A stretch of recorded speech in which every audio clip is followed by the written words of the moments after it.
Buckling to controversy, Facebook is pausing work on its Instagram Kids platform as critics warn that it could be harmful to children's mental health. Here now to discuss this is Cara Frederick, Heritage Foundation Tech Fellow and former Facebook intelligence analyst. Cara, thanks for joining us. Thanks for having me, Jerry. So they're pausing, they say, this Instagram Kids app. Given what we know now about the harm that Instagram does to mental health of teenagers, shouldn't they be cancelling it entirely?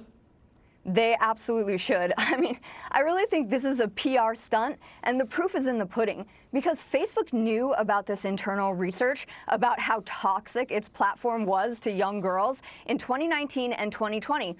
Why didn't they pause it then? They're only pausing it now because they got caught, because the Wall Street Journal outed them and said that they knew about this, and they're still going forward with their plans to build Instagram Kids, that under 13 Instagram platform. And you know what? This public announcement, I think it's very strategic, because on Thursday, conveniently enough, the global head of safety for Facebook will go in front of a Senate subcommittee convened by Richard Bloomberg and Senator Marsha Blackburn and raise her right hand, and she'll be able to say, hey, we've paused, we know this is toxic, and we've paused the development of this younger targeting platform. So to me, it's very strategic. It's a PR stunt, and Facebook should abolish this entirely, not just take that pause. And you mentioned that Wall Street Journal reporting. Let me pull up something that the Wall Street Journal did report. It got hold of, as you say, of some of those internal Facebook memos and slides for presentations. Here's one. Let me quote for you. One slide, Facebook slide said, "We make body image issues worse for 1 in 3 teens."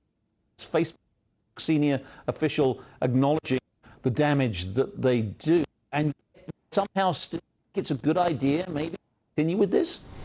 Yeah, the head of Instagram, he even said, we still believe in building this platform. Their whole idea is that someone else is going to do it, so it might as well be us. But I think some of the statistics are even worse. 6% of teen users, they trace suicidal thoughts directly back to Instagram. So these platforms are toxic. These VPs, these heads of industry, they know that this is happening, and yet they're doing it, they're continuing with their plans. And I think a couple things tell you all you need to know. The fact that Steve Jobs, he never let his kids use an iPad, which he invented. One of his last interviews he gave, he said, no, I don't let my kids use this stuff.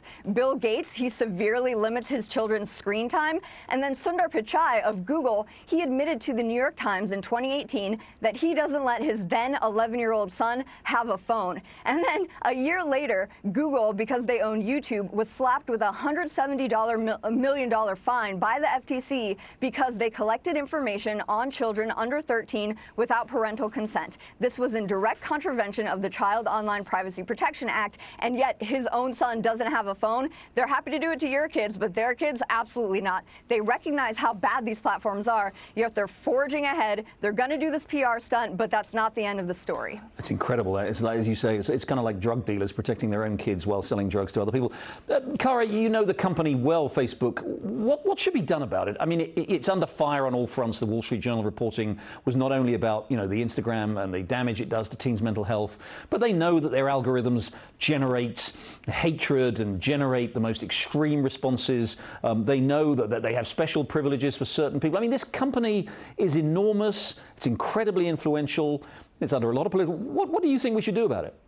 Yeah, I think first we should make sure that we stop these targeting of younger markets. Secondly, we have to incentivize transparency within these companies. Look what just happened, Grant, when the Wall Street Journal exposed some of what was going on behind closed doors. So those are two quick things, low-hanging fruit that can happen. And then finally, we basically have to make sure that we are reining in their power on all fronts. We have to look at the grassroots. We have to show civil society, expose them. Look what's happening. We have to look to the states. Texas just passed an interesting law that basically reins in their power. It doesn't let them ban users for their political viewpoints. And then we have to, as conservatives, we have to understand that this is happening and tell our technologists, our founders, that we have to build with this in mind. We have to know that we have to diversify our platforms. We may get kicked off at any time, so we have to make sure that we're using different digital platforms. We're building with that recognition in mind and move forward from all all angles, as well as focused reform of Section 230.